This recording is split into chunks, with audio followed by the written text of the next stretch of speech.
This is the story of Richard Bebo Russell, sometimes known as the Sky King.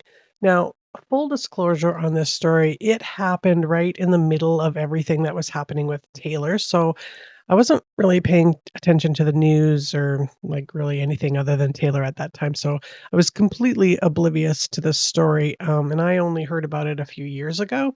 I can really actually remember where now. So if you all know this story really, really well and you're kind of sick of hearing about it, my apologies. It is a very interesting story to me, so maybe you'd like to hear it again. Richard Russell, who was known as Bebo to his friends and family, was born September 19th, 1989 in Key West, Florida.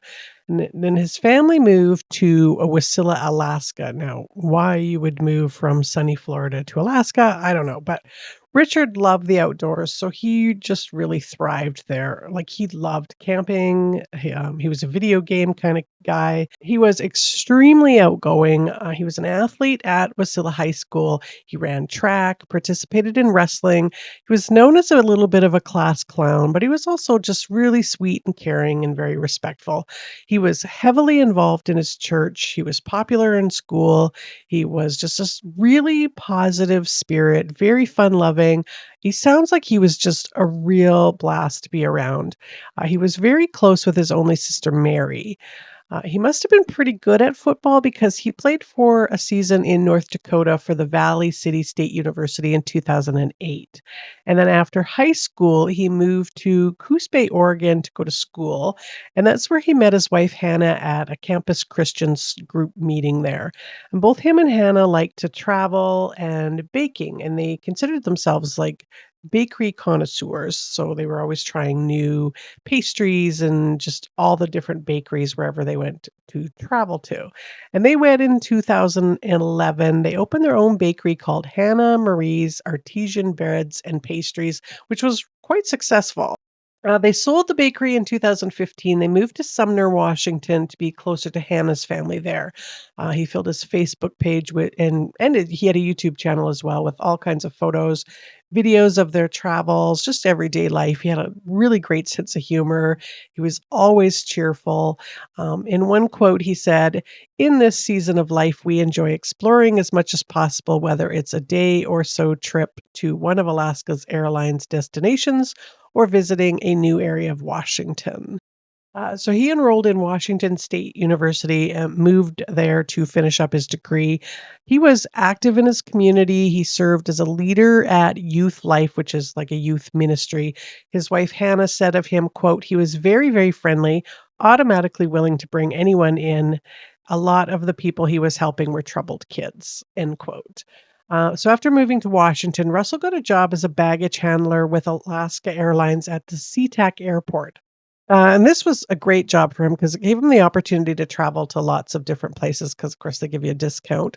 And Hannah and him had made this bucket list to travel to all of the national parks. He loved scenery, nature, like he wanted to see everything. Now, just so you know, Alaska Air, which is Horizon, is known for they have a ridiculous work culture there, particularly for the lower end jobs. The baggage handlers, like the maintenance crew, it's not I mean, that kind of work is not luxurious to begin with. It's manual and it's tough work, and it pays very little more than minimum wage. It also has quite a bit of safety hazards. They operate a lot of different equipment, including the de-ice trucks, belt loaders. Um, so really cheap travel is kind of the only benefit of working for them. The working conditions were really tough. They don't get a lot of breaks, and it's a lot of work. And from what I understand, morale, at least at the time of this story, was quite bad. But Richard was a model employee. And he was very dependable. He just put his head down and got to work every day. And one of Richard's tasks was using what's called a tugger, which like it moves the planes in and out of the storage bays. And on Friday, August 10th, 2018, which was a regular shift for Richard, he arrived at work at 2:30 p.m. He worked for about 5 hours into his shift with really nothing out of the ordinary happening. At 7:15, he enters cargo area 1 with a tugger. There is a Horizon Air 76 passenger Q400 plane there that had landed at 1:35 p.m. and had been brought into the area for routine maintenance. A Q400 is designed it's like a two-pilot operated it's just for short distances of about 1,100 miles. It's got a 93-foot wingspan, and it's 107 feet long. So this is the kind of plane that if you're from around where I'm from, like, you would it's a small plane that you would take as a commuter plane from, say, Calgary to Edmonton. It's got, a single aisle of seats, 2 seats on either side. Richard climbs into the cockpit of the plane and starts it up.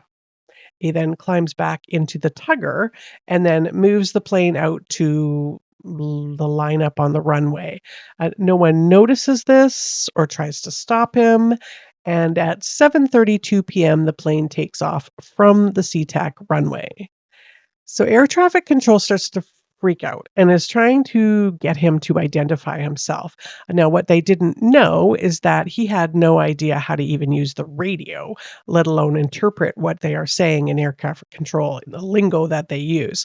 SeaTac is immediately concerned that this is a terrorist attack. So when they do establish radio contact, this is what they hear. That's right. Welcome. Man, I'm a ground service agent. I don't know what that is. Clear to Portland, Seattle 6 is filed up to 7,007. 500, so established, good for visual, 416 right, south, 531. Start it up and get it to go.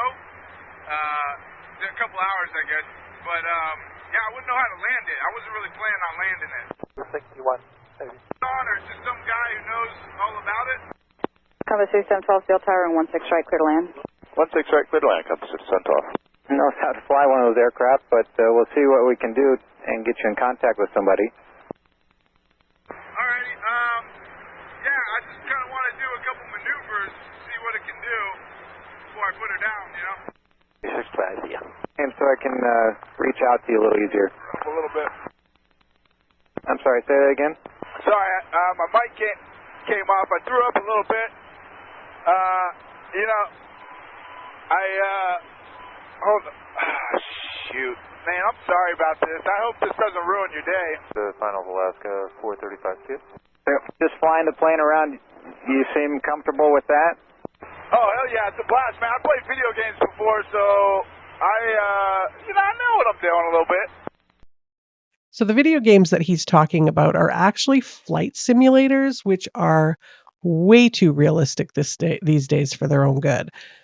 Air traffic control, after determining that he's just flying around, they try to come up with a plan to help him land the plane.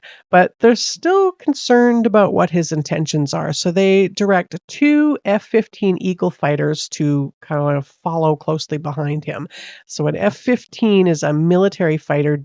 They go over like 1,100 miles an hour. They are heavily armed with missiles known as the Hand of God. Okay, and you can see all the terrain around you. You've got no issue with visibility or anything? Nah, everything's peachy clean. Just did a little circle around Rainier. It's beautiful. I think I got some gas to go check out the Olympics. The Olympics that he's talking about are the Olympic Mountains, which are about 64 miles from SeaTac, not the Olympic Games. Air traffic control gets in touch with a pilot to help him walk through flying and landing it. All flights in and out of SeaTac are halted. Planes are stuck on the runway. And, yeah. Okay, and Rich, do you know, are you able to tell what altitude you're at? I threw up all inside of it. It's bad. You'll be released when you taxi out. Maintain 6,000. And 6,000 American 600. Fat to join. I was thinking about it, and then probably a good thing I didn't. 494. Mexico 494, Monitor Tower, 119.9er. 119.9, Mexico 49. Thanks for your help. 170 to Pinky contact tower, come 5801, no problem. Yeah, that's all mumbo jumbo. I have no idea what all that means. I wouldn't know how to punch it in. I'm off autopilot. 1015, I was going to bring it back down to 5,500. Get me to the jets. No, I'm not taking you to any jets. I'm actually keeping you away from aircraft that are trying to land at SeaTac. Oh, okay, yeah, I don't want to screw with that. I'm glad you're not, screwing up everyone else's day. On account of me. All the traffic in front of you, make the daisy chain up around onto Alpha. We're going to keep the full clear this runway for a sec. 446, can we just shut down? I'm down to 2100. I started like 30-something. 100 pounds of fuel. Rich, you said you're at 2,100 pounds of fuel left? Yeah, I don't know what the burnout is like on takeoff, but yeah, it burned quite a bit faster than I expected. Okay. Yes, sir, we have the fuel inside. 437 contact tower. There is the runway just off your right side in about a mile. Do you see that? That's McCord Field. McCord Field is a military airport, like in Pierce County, Washington. Oh man, those guys would rough me up if I tried landing there. I think I might mess something up there too. I wouldn't want to do that. Hopefully, they probably got anti-aircraft. No, they don't have any of that stuff. We're just trying to find a place for you to land safely. Yeah, not quite ready to bring it down just yet, but holy smokes, I gotta stop looking at the fuel because it's going down quick. Okay, Rich, if you could you start a left-hand turn, and we'll take you down to the southeast, please. This is probably like jail time for life, huh? I mean, I would hope it is for a guy like me. Well, Rich, we're not going to worry or think about that, but could you start a left-hand turn, please? 2, right. And I think you might have some questions. Rich, I've got a pilot on with us, and if you got any questions, you can ask him now. Hey, well, first off, you're a little breaking up a bit. Maybe I'm too far away. What's the distance on this frequency? United, 2356. 2044, present speed is just fine for now, thanks. Well, this. You are very calm, collect, boys. 2 to 3 miles. 400 apparently is a grounds crewman with Horizon, I guess. And Okay. right now he's just flying around, and he just needs some help controlling his aircraft. Very good. Nah, I mean, I don't need that much help. I played some video games before. I would like to figure out how to get this cabin altitude. Like, I know where the box is. I would like to get some, make it pressurized or something, so I'm not so lightheaded. Rich, what's your altitude? Yeah, I don't know anything. I don't know anything about the autopilot. I'm just kind of hand flying right now. Okay. Do you know how fast you're going? Heading 250, that's 2021. Minimum wage. We'll chalk it up to that. Maybe that'll grease the gears a little bit with the higher up. Maybe,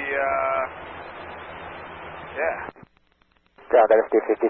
Well, I'm switching, good day. I think I lost you behind some hills a little bit. I'm coming back though. Alaska 718, I believe so. Still working on an issue. I don't really have an estimate on how long that may be. Damn it, Andrew! People's lives are at stake here. Now, Rich, don't say stuff like that. Nah, I didn't told you. I don't want to hear that one. I just want you to whisper sweet nothings into my ear. And 600. That'd be better than trying to land it. Like, I know how to put the landing gear down. 7,000. Expect flight level 410. 1,000 American Zulu. But your power, that's probably 50%. That'd be the two top gauges right in the center on that glass display there. And then press, tell me, do your power at 50% or tell me what you got. Yeah, I got it like flight idle.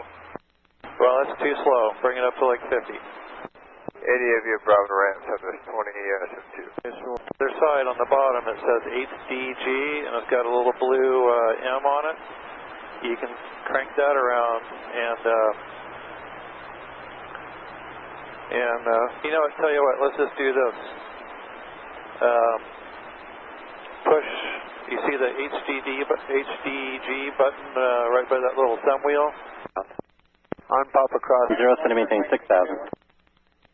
110 down to 6 miles, Alaska 120. No, you can do that with these things. What would, if you were to do it, how would you do it? Well, I'd try to figure out how to use the autopilot first. Roger. So much on flying the airplane. Hey, you think if I land this successfully, Alaska will give me a job as a pilot? You know, I think they would give you a job of doing anything if you could pull this off. Yeah, right. Southwestbound 5,600 for 5,000. Some moment. Yeah, you do, man. Thanks. Hey, FAA guy, Andrew, you on? Yeah, I'm still here, Rich. 0,000, Skyway 4581. Sir, if you wanted to land, probably the best bet is that runway just ahead and to your left. Again, that's McCord Field. If you wanted to try, that might be the best way to set up and see if you can land there. Or just like the pilot suggests, another option would be over Puget Sound into the water. Dang, did you talk to McCord yet? Because I don't think I'd be happy with you telling me I could land like that, because I could mess some stuff up. Well, Rich, I already talked to him, and just like me, what we want to see is you not get hurt or anybody else get hurt. So like I said, if you want to try to land, that's probably the best place to go. Hey, I want the coordinates of that orca with the, you know, the mama orca with the baby. I want to go see that guy. 285, runway 1. The orca that he's talking about is a killer whale named J35 that had a baby that had died, and she was grieving and would not let her baby go and was pushing it around with her nose and not eating. And she was without her pod for many days. So people were really concerned about her. And apparently it was all over the news as well as this story. But I never heard about it actually. So he jokes about not being able to get the coordinates for it. 10,000, you got it, 1792. Behind you, there is another aircraft. Would you be willing to talk to them if they're on the frequency and maybe they can help you land? 6, let me check for you, hang on. That's right, it's up to you guys that we... 99, contact the ramp. 99, the ramp, yes, 101. Back and get some water. Hey, what's that airport right there behind me? Like to my left. Okay, Rich, well, first of all, we just need you to keep flying the aircraft. So if you could just stay there and keep flying the aircraft. The airport you just passed over on your left, that's the Tacoma Narrows Airport. I mean, that's also an option if you wanted to try going there. But like I said earlier, McCord, that's a bigger runway if you wanted to try to land there. 446, we're good. Like I said, it would be a better option, I think, if you tried to land it or even land it on the water. Yeah. Hey, is that pilot on? I want to know what this weather's going to be like in the Olympics. Well, if you can see the Olympics, the weather's good. I can see the Olympics through my window, and it looks pretty good over there. All right, because I hit some, felt like turbulence around right near, but there was no clouds hardly. Oh, that's just the wind blowing over all the bumpy surfaces there. Oh, copy that. Yeah, but Rich, if you could, maybe start a left-hand turn, start turning back around, because if you get too close to the Olympics, you won't be able to hear us anymore. 6,000, 2492. Turn back around here. Like I said, I just want to keep talking to you, and if you keep going towards the Olympic Mountains, we won't be able to hear each other. Before descend to maintain 8,000. Clear to 8,000, American 564. Turn back around so we can stay in contact with you. For this issue to be resolved, and then we can clear up the taxiways. Roger. Horizon 2239, runway 16 right, clear to land. I got a lot of people that care about me, and it's going to disappoint them to hear that I did this. I would like to apologize to each and every one of them. Just a broken guy. Got a few screws loose, I guess. Never really knew it until now. Just, you know. 112. 141. Man, have you been to the Olympics? These guys are gorgeous. Holy smokes.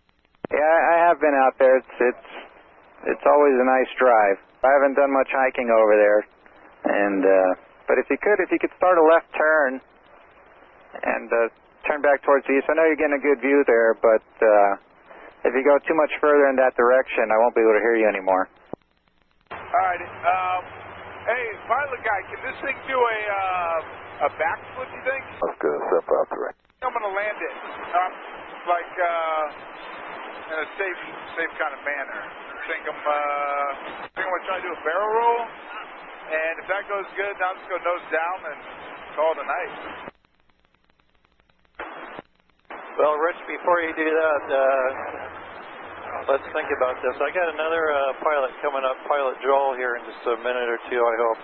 And we'll be able to give you some advice on what to do next.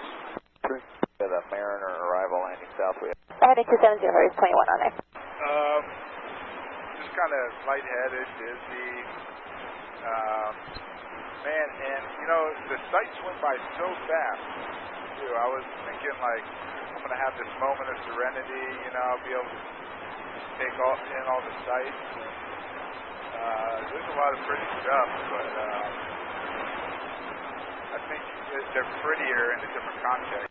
70 now to maintain 7,000. 7,000, Alaska 51. I don't know where I've been at this whole time. Okay, Rich, thank you. 2,500 to be exact. Okay, thank you. And do you have an idea of how much fuel you have left? Man, not enough. Not enough to get by. Like 760 pounds. Data agent came down just a second ago, so there's Alaska 376, roger, standby. Okay. I'm just going to do this barrel roll real quick. Well, no need to do that. If you could just start a turn to the right, and then I'll tell you when to stop turning, and then you can keep it level from there. Take course runway 16 left at pop back on the ground, Skywest 4581. I wouldn't mind just shooting the shit with you guys, but it's all business, you know? But it's going to be a little while. 903. Enter flight 141, turn left, heading 190, follow the -8, cleared visual approach runway. 483, good. I feel like I need to be, what do you think, like 5,000 feet at least to be able to pull this barrel roll off? Negative. I'm 491. You get hurt either. If you could, so you're still turning to the right. You want to maybe start making a turn back to the left a little bit? And 190 on the speed. 65. You'd be a hero if you could pull off a landing. In the middle between. Unfortunately, air traffic control learns that Richard no longer has any intention of landing. He then manages to execute a picture-perfect barrel roll, which even experienced pilots cannot do sometimes. And this is a passenger plane, so it's not designed for this kind of stuff. And you can actually see footage of this barrel roll on YouTube because there were some spectators that actually captured it. United 1790. All right, Rich, this is Captain Bill. Congratulations, you did that. Now let's try to land that airplane safely and not hurt anybody on the ground. All right. Nah, damn it. I don't know, man. I don't know. I don't want to. I was kind of hoping that was going to be it, you know? 99. But this is where the story stops being entertaining and becomes sad and rather perplexing. This is the last transmission from Richard Bebo Russell. 92.14. Not for long. I feel like one of my engines is going out or something. Okay, Rich, if you could, you just want to keep that plane right over the water, maybe keep the aircraft nice and low. He crashes on Keaton Island on Puget Sound, 40 miles southwest of SeaTac, a 2,100-acre wooded area that was uninhabited. 2277 Seattle approach, Roger. Painfield, Mike is current. The fan altimeter is 2996, going to maintain 5,000 high vectors for the ILS Zulu momentarily. Later to Douglas, please, for traffic that'll be following you, Conic Tower. Witnesses said that the plane banked hard to the left and then nose-dived down intentionally. At 8:46 p.m., 1 hour and 14 minutes after he had taxied it to the runway and took off, the combination of jet fuel and dry weather conditions caused a major fire on Keaton Island. Fire crews boarded a ferry to, I think it's pronounced Steilacoom, which is the area on Keaton Island where the crash was. And the fire was contained within a few hours. However, debris is actually still being discovered and removed from there. And Tiffany Lundgren's father had bought the land where the plane had crashed as an investment property. There's a memorial cross set up there. Wood chips have been strewn all over to cover sort of the scars in the land from it. Alaska Air actually contracted out the cleanup, but Tiffany still finds the odd piece of aircraft on the property. Alaska has found it challenging to collect all the pieces, to say the least. Tiffany says the property has taken on a different energy since the crash. Despite Brad Tilden, who's CEO of Alaska Airlines, giving a statement and saying, "Last night's event is going to push us to learn what we can, assure that this doesn't happen again at Alaska Air Group or any other airline." But nothing has really changed with them. A Q400 pilot said that although routine health screenings since a pilot intentionally crashed a Germanwings jet in March of 2015 do now include some questions about a pilot's mental health, of course, which Richard was not a pilot, but that the incidents are pretty rare and they're difficult to address, adding, quote, "This isn't something the industry plans for protecting against," end quote. Stepbrother Danny Pinturo was shocked, obviously, by this event. He says that Richard's voice was confident. He seemed funny and humorous. He didn't seem scared or depressed. Like there was nothing out of the ordinary. Um, he's been thinking about this for quite a while and realizes that there was no signs. Um, so something that is pushing him to do this, but I mean, but he says we've lost one hell of a guy. So his family gave the following brief statement. Good evening. My name is Mike Matthews, a friend of the family. The family has asked me to read this prepared statement.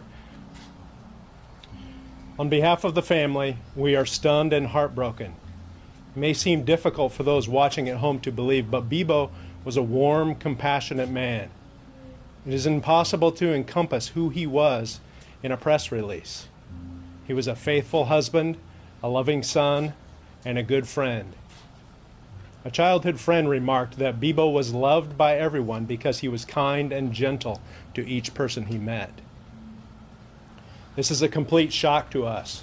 We are devastated by these events, and Jesus is truly the only one holding this family together right now. Without him, we would be hopeless. As the voice recordings show, Beebo's intent was not to harm anyone. He was right in saying that there are so many people who have loved him. We would like to thank the authorities who have been both helpful and respectful, Alaska Air for their resources, the community, his friends and his family for their incredible support and compassion, and Jesus, whose steadfast love endures. We'd also like to thank the media for their sensitivity and acknowledging this as the only statement that will be released by the family. And we request that we now be given space to mourn. At this time, the family is moving forward with the difficult task of processing our grief. We appreciate your prayers. Thank you, the family of Beebo.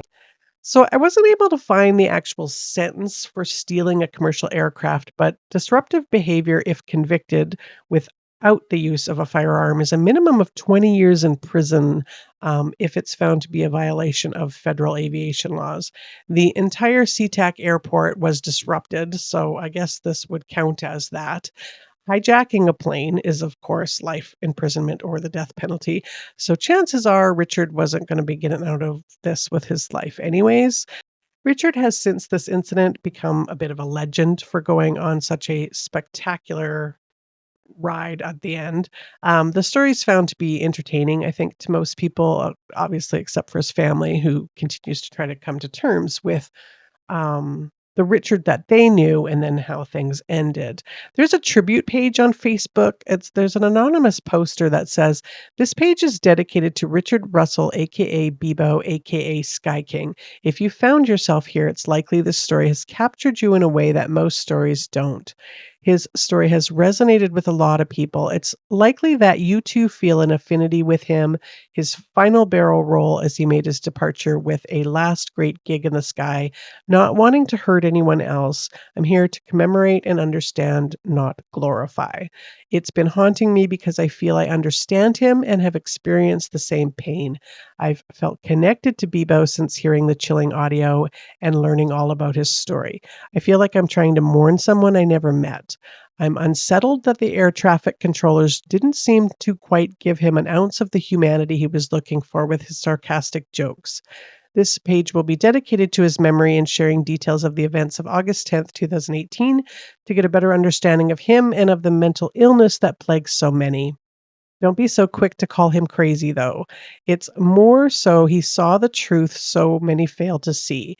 He saw the underlying current and the insanity of this world. He wanted an ounce of the understanding he always gave others. Feel free to post personal tributes. Rest in peace, Sky King. And in October of 2018, Sam Shepard posted a song that he wrote called Sky King on his YouTube channel in memory of Richard. One commenter said, "It makes me realize how we're all broken people, and deep down there is a little bit of Russell in everyone." I have tried to find out how Hannah Russell is doing now, if she's remarried or opened another bakery, but um, she shares the same name as an Olympic swimmer, so Google hasn't really been much help for me. I believe she still is on Instagram in a private account. The why, I think, is always going to be a mystery, not just to us, but to people who knew him. I think this story just kind of highlights how important it is to reach out for support when you're hurting. There was some conjecture that his grandfather was a fighter pilot in World War II and that Richard had idolized the stories that he told of his flights, but friends say he never really mentioned any love of flying. You can pick up a copy of X-Plane 11, which are flight simulators, for $82.99 US on Amazon, but I do not suggest that you do that. The description reads, "The content of X-Plane 11 is so considerably expanded. Numerous new aircrafts with 3D cockpits and extensive documentation are available to the virtual pilot. Add to that more than 3,000 airports with 3D buildings, static aircraft, and dynamic environments. The global scenery sees new cities specific to Europe and North America, and an update to its overall layout based on recent OpenStreetMap material. In the completely redesigned user face, the control setup, aircraft, airports, and weather options are now presented with a visual preview, which makes editing them a breeze. X-Plane 11 is the most modern flight simulator, closer to reality than ever before. X-Plane 11 is an exciting simulator for the true pilot, brackets, aspiring ones too, exclamation point. So whether these products should be available to the general public, that is a whole nother topic. And that was the sad, fascinating, disturbing, entertaining, and perplexing death of Richard Beebo Russell. And I'm going to be back again with another case. Take care of yourselves and each other.